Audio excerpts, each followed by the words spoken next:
मध्य प्रदेश में शिप्रा नदी के किनारे एक अवंतिका नाम का राज्य हुआ करता था।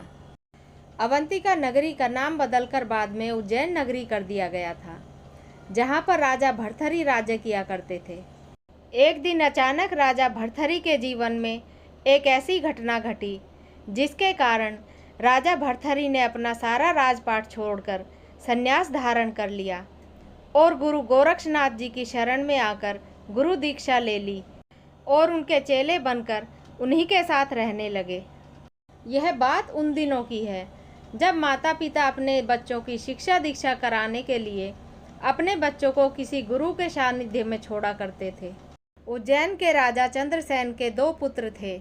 बड़े पुत्र का नाम भर्तृहरि और छोटे पुत्र का नाम विक्रमादित्य था। राजा चंद्रसेन ने अपने दोनों पुत्रों को शिक्षा दीक्षा प्राप्त करने के लिए गुरु गोरक्षनाथ जी की शरण में छोड़ दिया था। यूं तो गुरु गोरक्षनाथ जी के अनेकों चेले थे, मगर कुंवर भर्तृहरि का स्वभाव बहुत ही शांत और भक्तिपूर्ण था, इसलिए वे गुरु गोरक्षनाथ जी के सबसे प्यारे शिष्य थे। और भर्तृहरि भी गुरु गोरक्षनाथ जी को अपने माता पिता की तरह प्रेम करते थे और वे हमेशा कहा करते थे कि वो संसार का मोह जाल छोड़कर अपने गुरु की शरण में रहना चाहते हैं।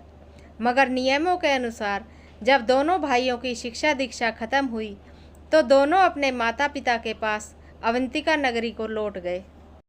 राजमहल पहुंचने के बाद दोनों भाइयों ने तलवारबाजी और घुड़सवारी की शिक्षा प्राप्त की। बड़े बड़े राजा कुंवर भर्तृहरि के लिए अपनी पुत्रियों के विवाह के संदेश भेजने लगे और एक दिन राजा भर्तृहरि का विवाह राजकुमारी पिंगला के साथ कर दिया जाता है। राजकुमारी पिंगला इतनी ज़्यादा सुंदर थी कि उनके सामने स्वर्ग की अप्सराएं भी कुछ नहीं थीं। राजा भर्तृहरि अपनी पत्नी के प्रेम में इतने डूब गए थे कि वे अपने राजपाट की सब जिम्मेवारियां अपने छोटे भाई विक्रमादित्य पर छोड़ दिया करते थे और रानी पिंगला के साथ शिकार पर चले जाते थे। एक बार गुरु गोरखनाथ जी भ्रमण करते हुए उज्जैन नगरी में आए और नगर के बाहर ही जंगलों में उन्होंने अपना डेरा लगा लिया। अगले दिन जब गुरु गोरखनाथ जी के चेले उज्जैन नगरी में भिक्षा मांगने गए तो यह समाचार राजा भर्तृहरि तक भी पहुंचा कि उनके गुरु गोरखनाथ जी उज्जैन नगरी के जंगलों में ठहरे हुए हैं। अगले दिन राजा भर्तृहरि अपने गुरु जी से मिलने उनके पास पहुंच जाते हैं। जब राजा भर्तृहरि गुरु गोरखनाथ जी के सामने पहुँचे तो उस समय गोरखनाथ जी योग निद्रा में बैठे हुए थे और उन्हें अपने प्यारे शिष्य भर्तृहरि की जीवन की सारी सच्चाई दिख गई कि किस प्रकार राजा भर्तृहरि की पत्नी रानी पिंगला अपने मंत्री के साथ प्रेम संबंधों में घिरी हुई हैं और अब वे दोनों मिलकर राजा भर्तृहरि को मारने के लिए षड्यंत्र रच रहे हैं। और राजा भर्तृहरि अपनी पत्नी के प्रेम में इतने ज़्यादा वशीभूत हैं कि उन्हें इस बात की भनक तक नहीं है। यह सब देखकर गुरु गोरखनाथ जी बहुत दुखी हो गए। गुरु गोरखनाथ जी ने एक सेब उठाकर राजा भर्तृहरि को प्रसाद के रूप में खाने को दिया और कहा कि यह कोई साधारण फल नहीं है, इसे मैंने संजीवनी विद्या से कील दिया है। जो भी इस फल को खाएगा वह चिरकाल तक जीवित रहेगा। आप एक सच्चे प्रजापालक हैं, इसलिए इस दिव्य फल को सिर्फ आप ही ग्रहण करना और लंबे समय तक जीवित रहकर अपनी प्रजा का पालन करना। गुरु गोरखनाथ जी का आशीर्वाद लेकर राजा भर्तृहरि अपने महल को चले आए। महल में आते ही राजा भर्तृहरि ने सोचा, क्यों ना मैं इस दिव्य फल को रानी पिंगला को खिला दूं, जिससे वह लंबे समय तक जीवित रहे।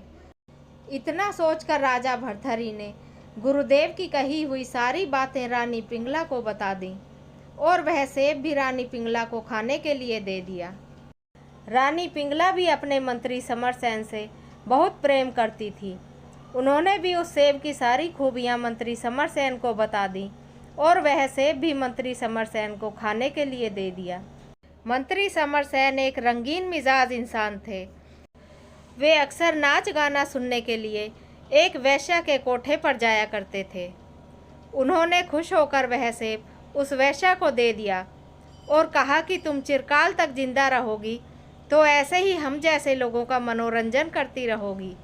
उस वेश्या ने वह सेब संभाल कर रख दिया और अगले दिन वह वेश्या उस सेब को लेकर राजा भर्तृहरि के दरबार में पहुंच गई और राजा को वह सेब देकर निवेदन किया कि हे राजन, यह कोई साधारण सेब नहीं है, यह किसी सिद्ध महात्मा द्वारा कीला गया विशेष फल है।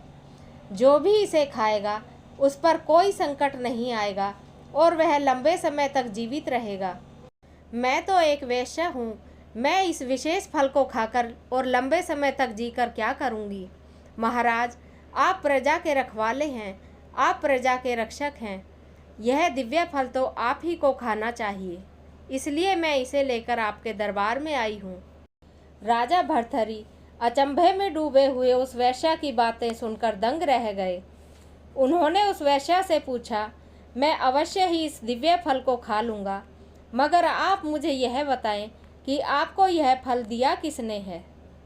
वह वेश्या बोली, महाराज, कल रात को आपके मंत्री सुमरसेन मेरे यहाँ नाच गाना सुनने के लिए आए थे, उन्होंने ही यह दिव्य फल मुझे खाने को दिया था। राजा भर्तृहरि का दरबार लगा हुआ था और मंत्री सुमरसेन दरबार में ही मौजूद थे। राजा ने मंत्री सुमरसेन से पूछा कि तुम्हें यह सेब किसने दिया। मंत्री सुमरसेन ने भरी सभा में सबके सामने बता दिया कि उन्हें यह दिव्य फल रानी पिंगला द्वारा दिया गया था, क्योंकि रानी पिंगला और मंत्री सुमरसेन एक दूसरे के प्रेम बंधन में बंधे हुए हैं।